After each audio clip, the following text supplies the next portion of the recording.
Welcome back to clean news Rajasthan. चलिए देखते हैं राजस्थान की 15 फटाफट बड़ी खबरों को। सरकार के 2 वर्ष पूर्ण होने पर मुख्यमंत्री भजनलाल शर्मा पहुंचे पिंजरापोल गौशाला। राज्य सरकार के 2 वर्ष पूर्ण होने के अवसर पर मुख्यमंत्री भजनलाल शर्मा सोमवार को पिंजरापोल गौशाला पहुंचे। उन्होंने गौ सेवा करते हुए गाय को गुड़ और चारा खिलाया। इस दौरान वैदिक मंत्रोच्चार के साथ हवन में आहुतियां अर्पित की। मुख्यमंत्री ने गौशाला में मौजूद सेवाभावी लोगों से संवाद किया और उनका हालचाल जाना। उपस्थित लोगों ने मुख्यमंत्री का माला व पुष्प गुच्छ भेंट कर स्वागत किया तथा सरकार के कार्यकाल के लिए शुभकामनाएं दी। कार्यक्रम में प्रशासनिक अधिकारी और गौशाला प्रबंधन के सदस्य भी उपस्थित रहे। कोहरे के कारण दिल्ली, यूपी और पंजाब से आने वाली कई ट्रेनें लेट। सर्दियों के मौसम में कोहरे का असर अब ट्रेनों पर दिखने लगा है। दिल्ली, उत्तर प्रदेश और पंजाब से आने वाली कई प्रमुख ट्रेनों में देरी दर्ज की गई है। रेलवे अधिकारियों के अनुसार दृश्यता कम होने के कारण ट्रेन संचालन धीमा किया गया है ताकि सुरक्षा सुनिश्चित की जा सके। यात्रियों से समय पर स्टेशन पहुंचने और यात्रा संबंधी अपडेट लेने की अपील की गई है। मौसम विभाग ने आने वाले दिनों में घने कोहरे की संभावना जताई है। मनरेगा का नाम बदलने पर गहलोत का हमला, बोले गांधी जी को मिटाने की साजिश। पूर्व मुख्यमंत्री अशोक गहलोत ने मनरेगा का नाम बदलने के प्रस्ताव पर केंद्र सरकार पर तीखा हमला बोला है। गहलोत ने कहा कि यह महात्मा गांधी को अपने ही देश में मिटाने की साजिश है। उन्होंने आरोप लगाया कि केंद्र सरकार महात्मा गांधी राष्ट्रीय ग्रामीण रोजगार गारंटी अधिनियम को खत्म कर नया कानून लाने की तैयारी कर रही है। प्रस्तावित विधेयक का नाम विकसित भारत रोजगार और आजीविका गारंटी मिशन ग्रामीण रखा जा सकता है। गहलोत ने कहा कि मनरेगा गरीबों और ग्रामीण रोजगार की रीढ़ है और इसके नाम व स्वरूप से छेड़छाड़ नहीं होनी चाहिए। पूर्व मुख्यमंत्री वसुंधरा राजे का जोधपुर आगमन, ओसिया में आशीर्वाद समारोह में शामिल। पूर्व मुख्यमंत्री वसुंधरा राजे सोमवार को जोधपुर पहुंची और ओसिया में आयोजित आशीर्वाद समारोह में शामिल हुई। इस अवसर पर स्थानीय नागरिकों और समर्थकों ने उनका जोरदार स्वागत किया। राजे ने लोगों से मुलाकात कर आशीर्वाद प्राप्त किया और क्षेत्रीय विकास और सामाजिक मुद्दों पर बातचीत की। समारोह में उपस्थित लोगों ने उन्हें माला पहनाकर सम्मानित किया। वसुंधरा राजे ने अपने संबोधन में सामाजिक और सांस्कृतिक मूल्यों की रक्षा करने और समुदाय के कल्याण के लिए योगदान देने का संदेश दिया। राज्यपाल ने मुख्यमंत्री भजनलाल शर्मा को फोन कर जन्मदिन की बधाई दी। राज्यपाल ने मुख्यमंत्री भजनलाल शर्मा को उनके जन्मदिन के अवसर पर फोन कर हार्दिक शुभकामनाएं दी हैं। इस दौरान उन्होंने मुख्यमंत्री के स्वास्थ्य, सुखमय और सफल जीवन की कामना की। मुख्यमंत्री भजनलाल शर्मा ने राज्यपाल का धन्यवाद करते हुए अपनी भावनाएं व्यक्त की। यह व्यक्तिगत शुभकामनाएं मुख्यमंत्री और राज्यपाल के मधुर संबंधों को दर्शाती हैं। दोनों नेताओं के बीच संवाद में परस्पर सम्मान और सौहार्द की झलक देखने को मिली। अजमेर उर्स से पहले सख्ती, दरगाह क्षेत्र में निर्माण कार्य पर पूरी तरह बैन। अजमेर में ख्वाजा गरीब नवाज के सालाना उर्स के पहले प्रशासन ने सख्ती बढ़ा दी है। 17 अगस्त से शुरू होने वाले उर्स को देखते हुए दरगाह और मेला क्षेत्र में नगर निगम ने भवन निर्माण कार्यों पर पूर्ण प्रतिबंध लगाया है। श्रद्धालुओं की सुरक्षा, यातायात और व्यवस्थाओं को ध्यान में रखते हुए यह फैसला लिया गया है। कुछ लोग नियमों की अनदेखी कर निर्माण सामग्री सड़क पर डाल रहे थे। नगर निगम ने चेतावनी देते हुए कार्यवाही के निर्देश दिए हैं ताकि उर्स के दौरान किसी तरह की अव्यवस्था न हो। भारतमाला एक्सप्रेसवे के खिलाफ किसानों का उग्र प्रदर्शन, बोले जमीन नहीं देंगे। अजमेर जिले के नसीराबाद में भारतमाला एक्सप्रेसवे परियोजना के विरोध में किसानों का गुस्सा सड़कों पर फूट पड़ा। बड़ी संख्या में किसान एसडीएम कार्यालय पहुंचे और घेराव कर जोरदार प्रदर्शन किया। किसानों ने तख्तियां हाथ में लेकर भारतमाला परियोजना वापस लो और किसानों के हक पर डाका बंद करो जैसे नारे लगाए। किसानों का कहना है कि उनकी उपजाऊ कृषि भूमि ही उनकी रोजी रोटी और भविष्य है। उन्होंने साफ कहा कि जमीन छीनी गई तो वे चुप नहीं बैठेंगे। राजस्थान शिक्षक संघ प्रगतिशील का प्रांतीय शैक्षिक सम्मेलन 19 से अलवर में। राजस्थान शिक्षक संघ प्रगतिशील का प्रांतीय शैक्षिक सम्मेलन 19 से अलवर में आयोजित किया जाएगा। यह सम्मेलन शिक्षकों के पेशेवर विकास, शिक्षा नीतियों और विद्यालय सुधारों पर केंद्रित रहेगा। आयोजन में राज्य के विभिन्न जिलों से शिक्षक और शिक्षा विशेषज्ञ शामिल होंगे। सम्मेलन के दौरान कार्यशालाओं, विचार विमर्श और सत्रों के माध्यम से शिक्षा क्षेत्र में नवाचार और चुनौतियों पर गहन चर्चा की जाएगी। आयोजकों का कहना है कि यह कार्यक्रम शिक्षकों को नई दिशा और प्रेरणा प्रदान करेगा। सीएम भजनलाल शर्मा के हेलीकॉप्टर की यूपी में इमरजेंसी लैंडिंग, अधिकारी पहुंचे। मुख्यमंत्री भजनलाल शर्मा के हेलीकॉप्टर की सोमवार को उत्तर प्रदेश के आगरा जिले में खेरिया हवाई अड्डे पर आपात लैंडिंग करानी पड़ी। खराब मौसम और घने कोहरे के कारण उड़ान को सुरक्षित रूप से रोकना पड़ा।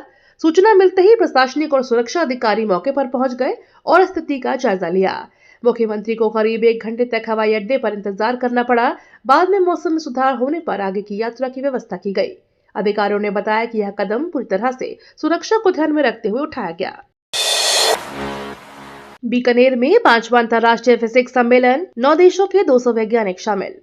बीकानेर तकनीकी विश्वविद्यालय और कंडेंस्ड मैटर रिसर्च सोसाइटी की संयुक्त तत्वाधान में 5वां अंतर्राष्ट्रीय condensed matter and applied physics सम्मेलन ICC 2025 सफलतापूर्वक संपन्न हुआ। 4 दिवसीय इस कार्यशाला में दुनिया के 9 देशों से 200 से अधिक वैज्ञानिक, शोधार्थी और स्कॉलर शामिल हुए।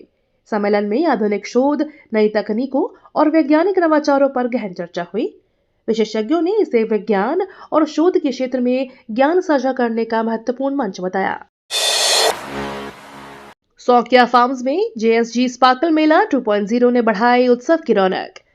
सौंकिया फार्म्स में आयोजित JSP स्पार्कल मेला 2.0 ने लोगों में उत्साह और रौनक भर दी। मेले में सांस्कृतिक कार्यक्रम, खेल, व्यावसायिक स्टॉल और बच्चों के लिए विशेष गतिविधियों का आयोजन किया गया। परिवारों और युवाओं ने बड़ी संख्या में भाग लिया और मेले का आनंद उठाया। आयोजकों ने बताया कि मेला समुदाय में सामाजिक मेलजोल बढ़ाने और स्थानीय प्रतिभाओं को मंच देने का अवसर है। यह कार्यक्रम मनोरंजन और शिक्षा का शानदार मिश्रण प्रस्तुत करता है। भाजपा के नए कार्यकारी अध्यक्ष नितिन नबीन ने पदभार संभाला। अमित शाह और नड्डा ने स्वागत किया। दिल्ली स्थित भाजपा मुख्यालय में सोमवार को पार्टी के नए राष्ट्रीय कार्यकारी अध्यक्ष नितिन नबीन का भव्य स्वागत किया गया। केंद्रीय गृह मंत्री अमित शाह, भाजपा के राष्ट्रीय अध्यक्ष JP नड्डा और अन्य वरिष्ठ नेताओं ने नबीन का अभिनंदन किया। स्वागत के बाद नितिन नबीन ने पदभार ग्रहण किया और अमित शाह व JP नड्डा ने उन्हें अध्यक्ष की कुर्सी पर बैठाया। मौके पर उपस्थित नेताओं और कार्यकर्ताओं ने तालियों और खुशियों के साथ नए कार्यकारी अध्यक्ष का उत्साहपूर्ण स्वागत किया। जालौर में ग्रामीणों का विरोध, विकास रथ रोका, LED टीवी बंद कर वापस भेजा।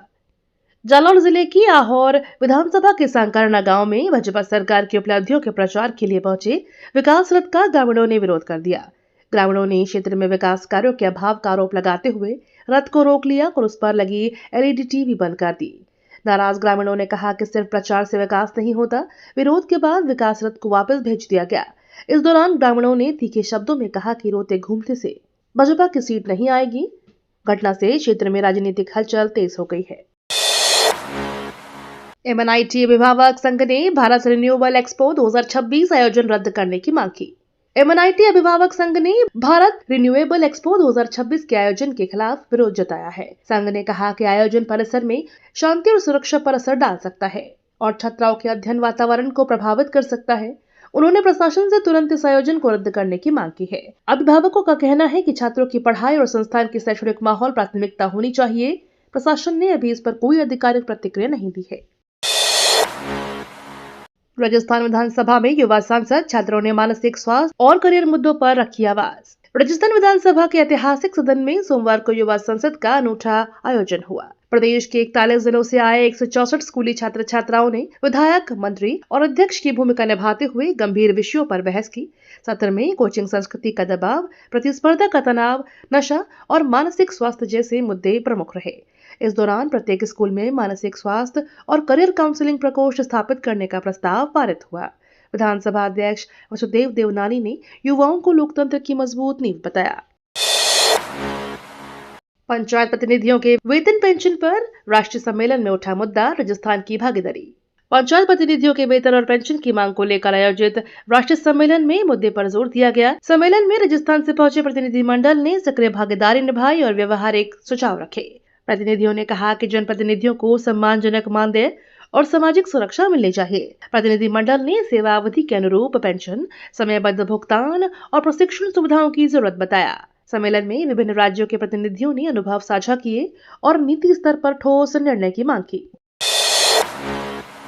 राजस्थान की बेटी मनस्वी ने अंटार्कटिका की सबसे ऊंची चोटी पर फहराया तिरंगा। झीलों की नगरी उदयपुर की बेटी मनस्वी अग्रवाल ने देश का नाम गौरवान्वित किया है। मनस्वी ने अंटार्कटिका महाद्वीप के सबसे ऊंचे पर्वत शिखर विंसन मैसिफ पर भारतीय तिरंगा फहराकर एक ऐतिहासिक उपलब्धि हासिल की है। इस साहसिक सफलता के साथ उन्होंने राजस्थान और भारत को अंतर्राष्ट्रीय मंच पर गौरव दिलाया है। मनस्वी की यह उपलब्धि युवाओं के लिए प्रेरणा का स्रोत बन गई है। देश भर से उन्हें बधाइयां और सम्मान मिल रहा है। सड़क सुरक्षा अभियान में यमराज और चित्रगुप्त के माध्यम से नियमों का महत्व बताया। सड़क सुरक्षा को लेकर चलाए जा रहे अभियान के तहत लोगों को यातायात नियमों के महत्व के प्रति जागरूक किया गया। इस दौरान यमराज और चित्रगुप्त के पात्रों का उपयोग कर रोचक तरीके से संदेश दिया गया। नागरिकों को सड़क पर सुरक्षा का पालन करने, हेलमेट पहनने, सीट बेल्ट लगाने और नियमों का सम्मान करने की सलाह दी गई है। अभियान का उद्देश्य दुर्घटनाओं में कमी लाना और नागरिकों में सुरक्षित ड्राइविंग की आदत विकसित करना बताया गया। इच्छामती दिवस पर झुंझुनू में राजपूताना राइफल्स के शौर्य को नमन। झुंझुनू में इच्छामती दिवस के अवसर पर राजपूताना राइफल्स की वीरता और बलिदान को श्रद्धापूर्वक याद किया गया। कार्यक्रम में सेना के शौर्य, अनुशासन और राष्ट्र सेवा की गौरवशाली परंपरा पर प्रकाश डाला गया। वक्ताओं ने कहा कि राजपूताना राइफल्स ने देश की सीमाओं की रक्षा करते हुए अद्वितीय साहस का परिचय दिया है। इस अवसर पर शहीदों को नमन किया गया है और युवाओं को देश सेवा के लिए प्रेरित करने का संदेश दिया गया। सिटी पैलेस में प्रेमार्पण प्रदर्शनी का उद्घाटन, राज्यपाल ने शिक्षा को महत्व दिया। सिटी पैलेस म्यूजियम उदयपुर और इलाहाबाद म्यूजियम के संयुक्त प्रयास से मेवाड़ चित्रकला पर आधारित प्रदर्शनी प्रेमार्पण का शुभारंभ सोमवार को फतेह प्रकाश निवास गैलरी में हुआ। उद्घाटन कार्यक्रम में उत्तर प्रदेश की राज्यपाल आनंदीबेन पटेल ने शिरकत की। राज्यपाल ने मेवाड़ की समृद्ध कला परंपरा की सराहना करते हुए इसे भारतीय चित्रकला का महत्वपूर्ण हिस्सा बताया। उन्होंने कहा कि शिक्षा जीवन का सबसे मजबूत आधार है और कला एवं संस्कृति के संरक्षण में युवाओं की भूमिका अहम है। भजनलाल सरकार का बड़ा एक्शन, विधायक फंड घोटाले में 2 अधिकारियों पर कार्रवाई। राजस्थान में विधायक निधि घोटाले पर भजनलाल सरकार ने सख्त कार्रवाई की है। मुख्यमंत्री भजनलाल शर्मा ने 3 विधायकों के फंड खातों को फ्रीज कर दिया है और मामलों की जांच के लिए हाई लेवल कमेटी गठित की है। 2 बड़े अधिकारियों को जिम्मेदार ठहराते हुए नोटिस जारी किए गए हैं। भाजपा और कांग्रेस दोनों ने आरोपियों से स्पष्टीकरण मांगा है। सरकार ने कहा कि भ्रष्टाचार के खिलाफ कोई भी ढिलाई नहीं होगी और दोषी पाए जाने पर कड़ी कार्रवाई की जाएगी। जांच रिपोर्ट 15 दिन में प्रस्तुत की जाएगी। 200 आदिवासी बच्चों की बदलती जिंदगी, कटोरे से किताब, बैग और आत्मसम्मान तक। 200 आदिवासी बच्चों की जिंदगी में बड़ा बदलाव आया है। कभी उनके नन्हे हाथों में केवल कटोरा होता था, अब उनके हाथों में किताबें, स्कूल बैग और नए सपने हैं। शिक्षक के जरिए उन्हें आत्मसम्मान और अवसर मिले हैं। स्थानीय समुदाय और शिक्षक बच्चों के विकास में अहम भूमिका निभा रहे हैं। यह बदलाव सिर्फ पढ़ाई तक सीमित नहीं, बल्कि उनके भविष्य और सोच में भी क्रांति ला रहा है। अब ये बच्चे न सिर्फ सीख रहे हैं, बल्कि अपने सपनों को जीने के लिए तैयार हैं। एसआईआर के पूरा होने के बाद आज राजस्थान में मतदाता सूची जारी होगी। राजस्थान में विशेष गहन पुनरीक्षण एसआईआर प्रक्रिया पूरी होने के बाद आज मतदाता सूची जारी की जाएगी। एसआईआर ड्राफ्ट सूची की सार्वजनिक परख के बाद अब अंतिम मतदाता सूची प्रकाशित होने का समय आ गया है, जिसमें नामों का अंतिम समावेश और अपडेटेड रिकॉर्ड शामिल होगा। इससे पहले एसआईआर सीमित समय सीमा बढ़ी थी और घर घर जाकर बूथ स्तर अधिकारियों द्वारा मतदाता जानकारी एकत्र की जा रही थी। सूची जारी होने के बाद अगर किसी का नाम न दिखे तो उसके लिए आगे आपत्ति या दावा प्रक्रिया उपलब्ध रहेगी। चिंताजनक संदेश, चित्तौड़गढ़ कलेक्ट्रेट को भी बम धमकी, हनुमानगढ़ जैसा ईमेल मिला। चित्तौड़गढ़ जिला कलेक्ट्रेट को देर रात एक बम से उड़ाने की धमकी वाला ईमेल मिला, जिसके बाद प्रशासन और पुलिस अलर्ट मोड में आ गई है। धमकी ईमेल में 5 बम लगाए होने का दावा किया गया था, जिससे परिसर की सुरक्षा जांच शुरू की गई और बम निरोधक दल तथा डॉग स्क्वाड टीम भेजी गई। पहले इसी तरह का ईमेल हनुमानगढ़ प्रशासन को भी प्राप्त हुआ था, जिसमें कलेक्ट्रेट को निशाना बनाया गया था। फिलहाल कोई संदिग्ध वस्तु नहीं मिली है और पुलिस मामले की गहन जांच कर रही है। 50 टीमों और 100 मैचों के साथ 24 से 28 दिसंबर cricket league trophy launch. Cricket प्रेमियों के लिए उत्साहवर्धक खबर है। 50 से अधिक टीमें भाग ले रही हैं और कुल 100 मुकाबलों के साथ 24 से 28 दिसंबर तक क्रिकेट लीग का आयोजन होगा। लीग के लिए ट्रॉफी का भव्य लॉन्च समारोह आयोजित किया गया, जिसमें खिलाड़ियों और आयोजकों ने भाग लिया। यह टूर्नामेंट युवाओं के लिए कौशल दिखाने का मौका है और दर्शकों के लिए रोमांचक मुकाबले पेश करेगा। आयोजकों ने कहा कि सुरक्षा और नियमों का पूर्ण पालन करते हुए लीग का संचालन किया जाएगा। ये तो थी राजस्थान की बड़ी खबरें। रोजाना सबसे पहले अपडेट पाने के लिए क्लीन न्यूज राजस्थान को अभी सब्सक्राइब करें।